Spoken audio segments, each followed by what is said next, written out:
ورحمة الله وبركاته. أخواني وأعزائي مشاهدي ومتابعي قنوات التواصل الاجتماعي لفريق المزارع، نحييكم أجمل التحايا ونتمنى أن تقضوا معنا وقتا ممتعا في هذه المساحة المتجددة أسبوعيا من برنامج منصة دورينا، حيث نستضيف في كل أسبوع شخصية رياضية نتحاور معها حول الحدث الرياضي الأبرز في الولاية، وهو دوري نادق رياض لموسم 2019. كما نحاول أن نصل بكم إلى كل ما هو جديد ويتعلق بهذا الحدث. والبداية إن شاء الله ستكون مع شخصية رياضية اجتماعية بارزة على مستوى الولاية. الحديث هنا عن الفاضل سليم البوصافي، عضو المجلس البلدي الحالي بولاية قريات ورئيس اللجنة المنظمة للدوري لهذا الموسم. بداية نرحب فيك سيدي الفاضل ونشكر قبولك دعوة اللقاء، كما نتشرف بالجلوس معك للحديث عن الدوري وظروفه ومستجداته. وقبل أن نبدأ الدخول في ضمار الدوري سنتوقف قليلا مع بعض الأسئلة الشخصية وحقيقة عن المواضيع التي استوقفتني وأنا أصيغ الحوار، هو عدد الألقاب التي تسبق اسمك الكريم. فاحترت هل أكتب كابتن أو كوتش أو رئيس أو شيخ، لأن ما شاء الله كل المسميات مريت فيها وتقمصت أدوارها، فأيهما الأقرب لك من حيث اللقب؟ بسم الله الرحمن الرحيم، الحمد لله والصلاة والسلام على سيدنا محمد وعلى آله وصحبه وسلم أجمعين. بداية شكرا لكم على هذه الاستضافة، وأشكركم أيضا على اهتمامكم بالجانب الإعلامي، وأتمنى أيضا أنه باقي الفرق تحذو حذوكم أيضا.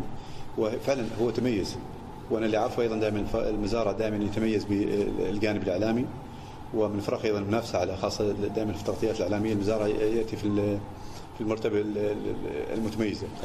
لذلك شكرا لكم، ونتمنى ايضا نكون يعني ضيف خفيف الظل، ونتمنى ايضا نسلط الضوء على كثير من الامور اللي تخص الدوري وبعض الامور الخاصه بالولايه ان شاء الله تعالى. طبعا الالقاب يعني هي بكثر ما هي عزيزه علي بامانه، كلها نعتبرها مهمه، وكلها ايضا يعني تصب في خانه الخدمه المجتمعيه، لان الانسان دائما يعني يعتبر مراحل، كلاعب، كمدرب، بعد كذا كرئيس فريق، وممكن ايضا في لجان النادي والاشياء التطوعيه، وبالتالي هي كل هذه الاشياء تقريبا قريبه من بعض وكلها تصب في الخدمه المجتمعيه، وانا سعيد بامان يعني في كلهم، كل هذه التخصصات، لان هي يعني خبره سنين، ويعني كل مجال من المجالات انا كنت مخلص فيه ويهمني بشكل عام، وبالتالي كل الالقاب اللي تكلمت عنها هي بالنسبه لي عزيزه علي، وايضا هي جزء من شخصيتي انا كابو راضي ايضا، لان هي اعتبرها مهمه بالنسبه لي، وهي اللي ايضا اللي متداول بين الناس، لذلك انا كلها هذه بشكل عام ان انا اعتبرها عزيزه علي. طيب سعاده الفاضل، بالمناسبه الان نطلب منك ان تحدثني ولو قليل عن مشوارك كلاعب سابق ومدرب ورئيس واداري سواء للفرق الاهليه او النادي.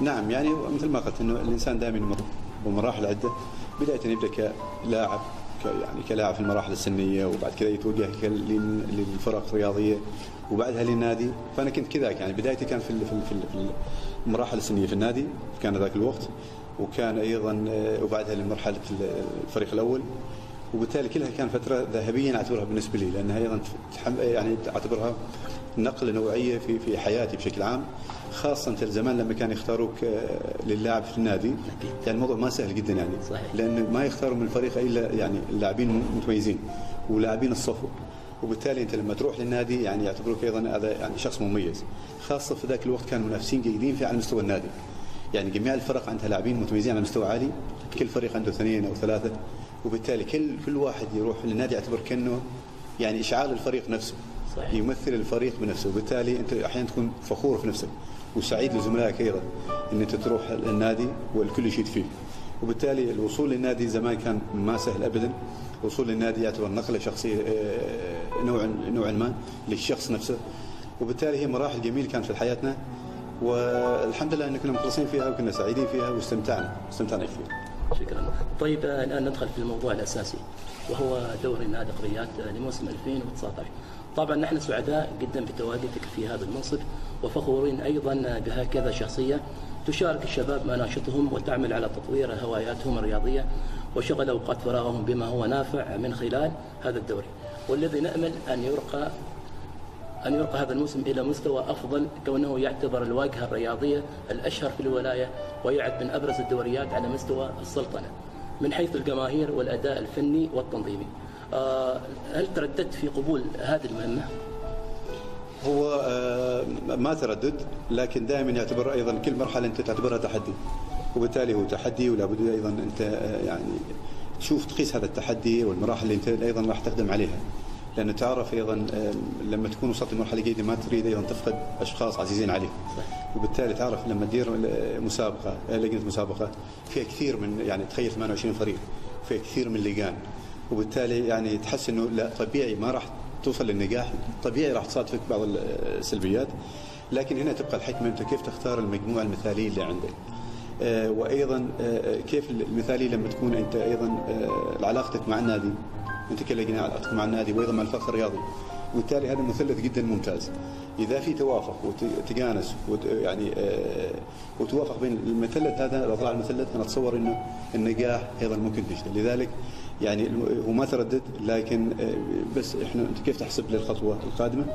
وايضا الحمد لله احنا نجحنا الى ابعد مدى انه كيف توفقنا في اختيار المجموعه اللي معانا، ونسال الله التوفيق انه ايضا لاخر البطوله تكون ما في مشاكل، ونوصل الى ايضا صفر من المشاكل. ولو انه هي اي بطوله طبيعي ما راح توصل لمرحله الصفر، لكن بقدر الامكان انه نقلل منها، بقدر الامكان نكون قريبين من الحدث، بقدر الامكان انه ايضا نتكيف احنا مع الاوضاع البسيطه هذه، وهذا طبيعي كره قدم.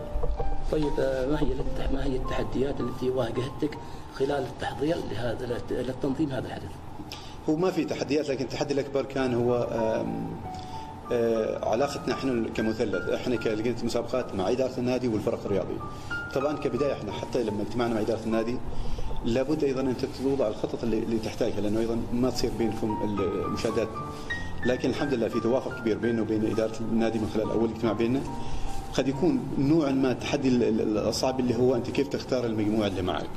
المجموعة اللي معك لابد تختارها بعناية، أقصد المجموعة اللي في لجنة المسابقات، وبالتالي ما من السهولة أن تختار مجموعة، لابد أن تنتقيها بصورة مثالية، لابد أن تختار الأشخاص اللي عندهم مقدرة على التكيف مع المسابقة، عندهم صبر للمسابقة، ردة فعلهم أيضا ما تكون بهذاك التسرع، أيضا قادرين على التجديد في المسابقة نفسها، علاقتهم مع الآخرين أيضا جيدة، تصرفهم في حل المشاكل أيضا تكون جيدة.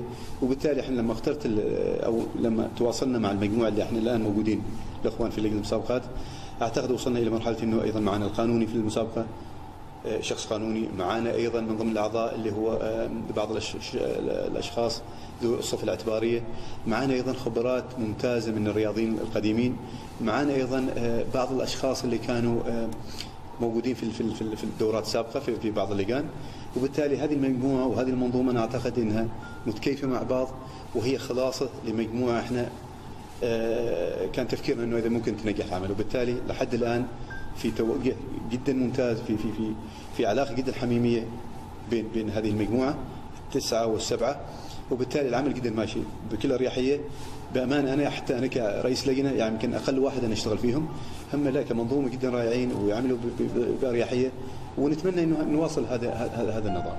أتمنى إن شاء الله. طيب سيد الفاضل، ما هي الأفكار الجديدة التي أضفتها لهذا الموسم؟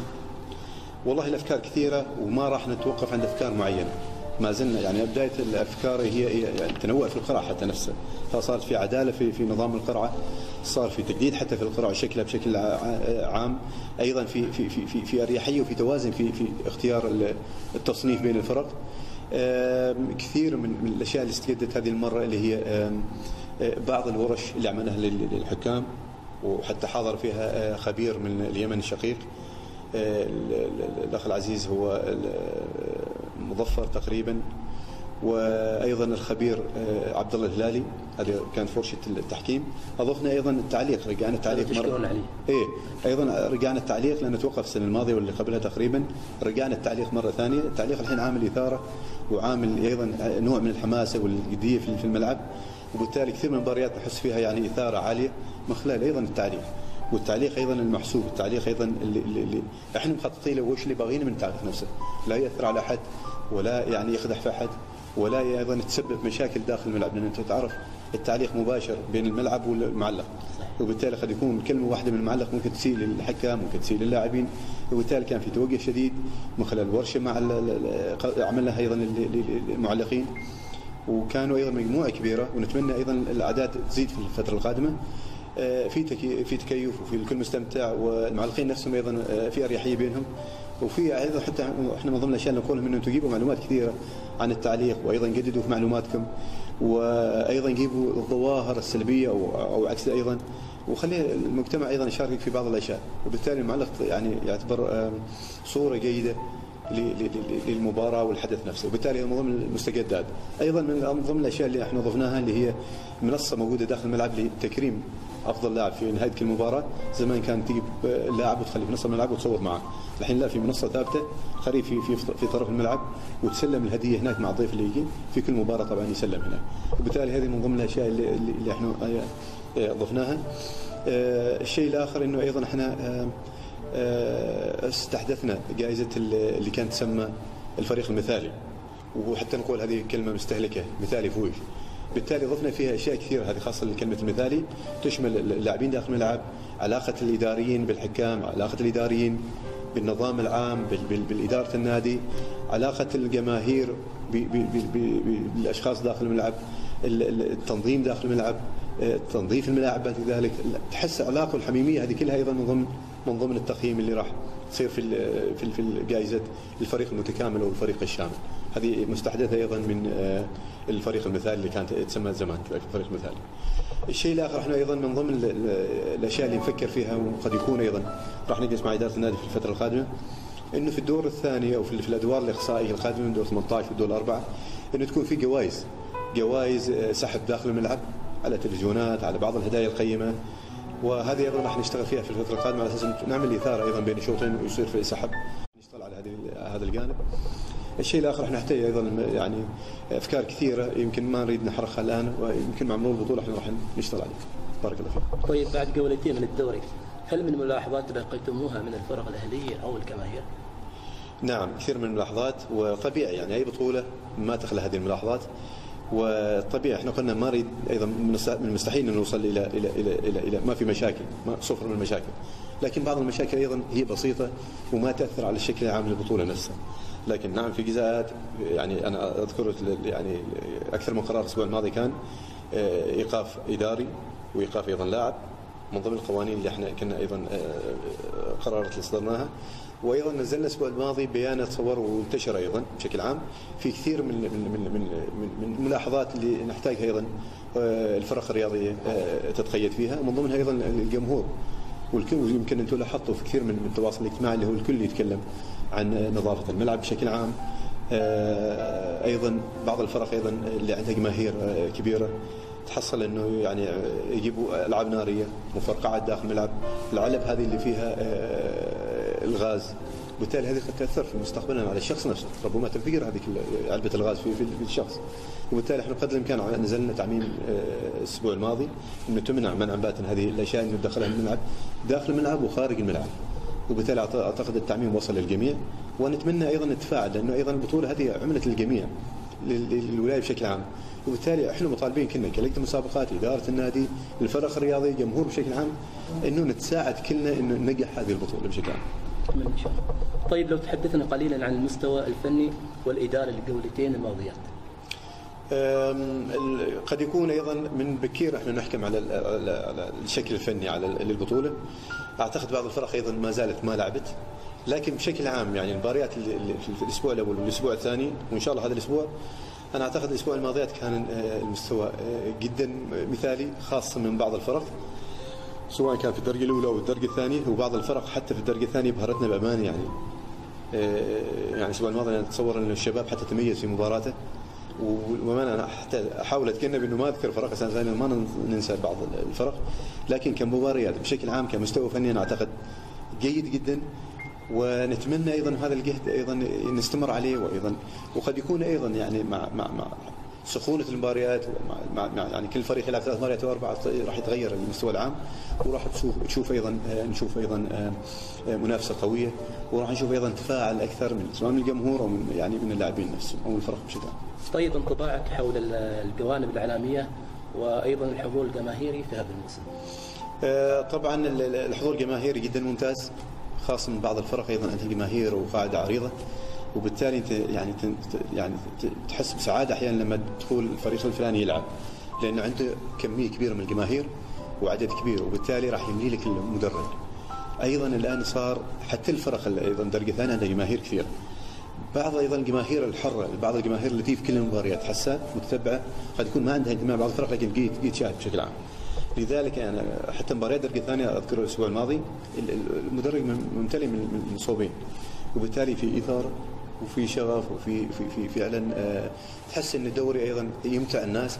ومهم الولايه، انا اتصور انه في ناس ايضا تجي من خارج الولايه، من خارج القريات، وبالتالي في اثاره، بالتالي الفريق يعني الدوري مشاهد، والدوري ايضا واصل اعلاميا للاخرين. ايضا من جانب الاعلامي انا اتصور يعني لو ما هذا الشغف، لو ما يعني الاعلام يوصل هذه الرسائل للاخرين، اعتقد ايضا الدوري كان فيه قله. لكن اي دوري ناجح لابد ايضا يواكبه اعلام ناجح. لذلك الاعلام ايضا انا احسه ايضا جدا متميز، خاص من بعض الفرق ايضا معها تغطيه، وانتم ايضا جزء من هذه المعادله. بالتالي مشكورين على هذه التغطيه الممتازه. اكثر من فريق ايضا عندهم نفس النهج، وبالتالي انا اتصور في منافسه ايضا داخل الملعب كره قدم، وفي منافسه خارج الملعب اللي هي التغطيه الاعلاميه. لذلك احنا سعداء ايضا لما نوصل لهذه المرحله. دورينا راح يوصل طالما الاعلامنا جالس ينقل الحدث بصوره مثاليه وصوره جدا ممتازه. نحن لاحظنا بعض المستجدات التي تفضلت فيها والافكار الجديده. هل في افكار اخرى قادمه؟ نعم في افكار، وبعضها يعني ما نقدر نقولها في هذا الوقت، لانها بعضها قد يكون ايضا تخدم الفرق نفسها، وبالتالي ما بعض الافكار احنا ما نريد نتسرع فيها، لانه اكثر من فكره قد يعني تساعدنا في ايجاد حلول جميله للفرق نفسها. يعني من ضمن الافكار وممكن نقول هذا وبعدين احنا ما نتكلم فيه للحين، انا اكلمك بامان، يعني انه حتى الفرق اللي خرجت، يعني ممكن الفرق اللي تخرج في الدور الاول ممكن يستعان بلاعب وملاعبين منها متميزين في المرحله الثانيه للفرق اللي صعد. وبالتالي هذا ايضا ما ناقشناه، لكن ربما ايضا نتناقش في المرحله القادمه، انه يعني يحق مثلا للفرق اللي عشان تفتحوا مجال، نفتح مجال لاعب ولاعبين الفرق اللي صعد ممكن تسجل من الفرق اللي طلعت كحلول. ما نعرف رده فعل الفرق نفسها ايضا، وهي مجرد فكره ربما تصلح، ربما ايضا تلقى قبول، وربما العكس. وبالتالي احنا يعني هذه من ضمن الافكار اللي نتوقعها. ايضا من ضمن الافكار احنا نتوقع انه ايضا الحفل الختامي راح يكون ايضا مختلف هذه المره. ربما يعني نحاول قدر الامكان انه ممكن نستعين بشركه خاصه بهذه الاحتفالات، وهذه من ضمن الاشياء اللي نفكر فيها. نفكر ايضا ممكن يعني، وهذا ايضا من ناقشناه مع اداره النادي، ممكن نجيب يعني لوحه اعلاميه او لوحه الكترونيه داخل الملعب كشاشه عرض، ممكن تعلن فيها النتائج او تعرض فيها النتائج، والعمل جاري في هذا الجانب على اساس انه ايضا مرئيه من الجمهور، لوحه واضحه من مسافه الكل يشاهد النتيجه. وهذا ايضا اللي جالسين نفكر فيه في الفتره القادمه. لذلك يعني ما اريد نكون يعني نتمنى انه نخرج عن المألوف. التجديد ايضا مهم في كل مسابقه، والا ما طورنا شيء. لذلك يعني شعرنا انه احنا نطور في البطوله، وايضا نعتبرها بطوله مختلفه عن السابق، والا يعني ما جددنا فيها. وبالتالي احنا متفائلين خير، واتصور انه التجديد ايضا قابل بين مرحله ومرحله ان شاء الله ممكن يصير فيه تغيير نوعا ما. من تتوقع يفوز بكاس الدرجه الاولى والثانيه؟ والله سؤال صعب. انا اعتقد انه اللي راح يفوز 24 فريق، 28 فريق، كل فرقه راح تفوز. فريقين؟ ايه لا 28 راح تفوز. اللي كيف تفوز لما يعني تصير تفاعل كثير بين اللجان وبين اداره النادي وهذه الفرق، وهمها ايضا تفوز وتنجح بطولتها.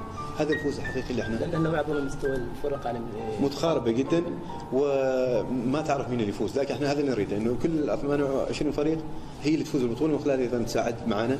لكن كمستوى فني ايضا بعض الفرق انا اتصور انه هي فارضه نفسها، ومع مرور الوقت احنا راح ايضا الكل راح يعرفها. لكن انا اتصور هذه السنه في فرق ما شاء الله، يعني سواء في الدرجه الاولى او الدرجه الثانيه راح تنافس، وبالتالي البطوله لا تستبعد انه ممكن يعني تطلع لنا فرق جديده غير اللي فازت عن السابق والبطوله الماضيه. لذلك المنافسه ما سهله، انا اشوفها منافسه جدا مثاليه، والدوري بدا قبل لا ينجح، وكثير من الفرق الان بدات تعدل على اساس انها ايضا توصل الى مرحله ابعد من ذلك. طيب ما هو رايك بمستوى الاداء الفني اللي ظهر فيه فريق المزارع في اول مباراه مع اتحاد الحين؟ انا ما اقول كل شيء عشان ما يزعل علي ابو المعتز يقول رئيس الفريق المزارع. بفضل صراحه. لكن لا الحين انا تابعت المباراه الماضيه، فريق جدا ممتاز، وفريق متجدد، وفريق احسه افضل نسبيا من السنه الماضيه. قد يكون ايضا هذا الفريق اعداد جيد، وايضا اللاعبين المعارين واللاعبين ايضا اللي جايين من خارج الولايه اعتقد صار انتقائهم بصوره جدا مثاليه. الفريق كان جيد جدا المباراه الماضيه وربما كان قريب من الفوز، وانا متفائل في هذا الفريق. ويذكرني ببعض الفرق، انا اذكر ايضا من بعض الفرق زمان كان ايام التعاون، وهذا اذكر اشوف تعاون في هذا الفريق يعني قريب من المستويات الجميله جدا ايام زمان. وبالتالي انا اتصور المزارع يعني بعد سنه او سنتين هذا الفريق ممكن يكون يجي في التصنيف العالي، وممكن ينافس كل سنه على البطولات. وبالتالي هي مساله وقت انا اتصور، وبعد كذا راح نشوف المزارع ممكن منافس قوي حتى. وبالتالي اتمنى لهم التوفيق كفريق مزارع وباقي الفرق بشكل عام في الولايه. وبالتالي هي ديمومه وكيف احنا نواصل، يعني كل رؤساء الفرق ما شاء الله متفاعلين معنا كلجنه ومتفاعلين مع اداره النادي وقائمين بدور جدا مثالي. وانا سعيد صراحه بامانه، حتى ما شفت يوم من الايام انه رئيس فريق جاي يحتاج على شيء، ما جاي رئيس فريق ايضا يعني يعاتبنا في شيء. وبالتالي هم بشكل عام قاعدين يساعدونا، هم رؤساء الفرق قاعدين يتساعدوا معنا، وحتى الفرق من الجانب الاخلاقي ايضا والجانب الانساني نشوفه جدا مثالي. لذلك مشكورين كرؤساء الفرق، مشكورين ايضا كلاعبين داخل الملعب والحكام. وبالتالي هذا تناغم داخل الملعب، انا متصور انه بطوله مثاليه هذا الموسم 2019. سيد الفاضل، كلمه توجهها للجمهور وجميع الفرق المشاركه.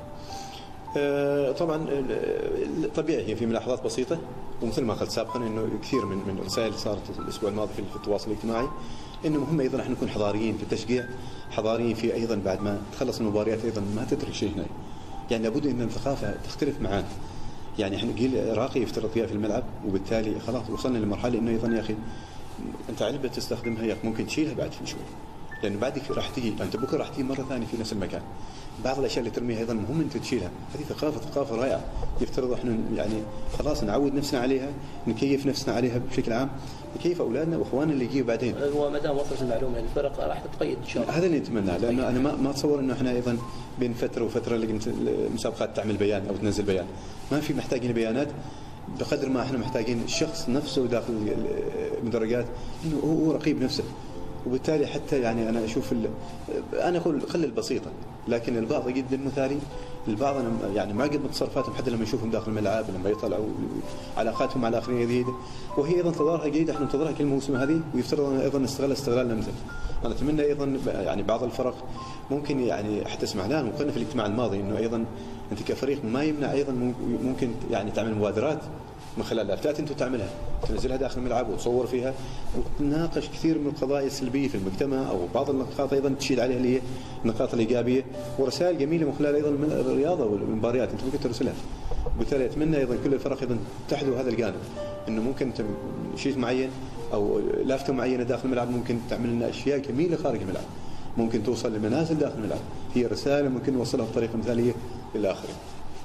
في الختام نشكر ضيفنا الفاضل سليم البصافي عضو المجلس البلدي ورئيس اللجنه المنظمه للدوري، سائلين الله لكم دوام التوفيق والنجاح.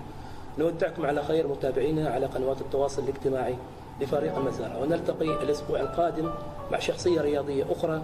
السلام عليكم ورحمه الله وبركاته.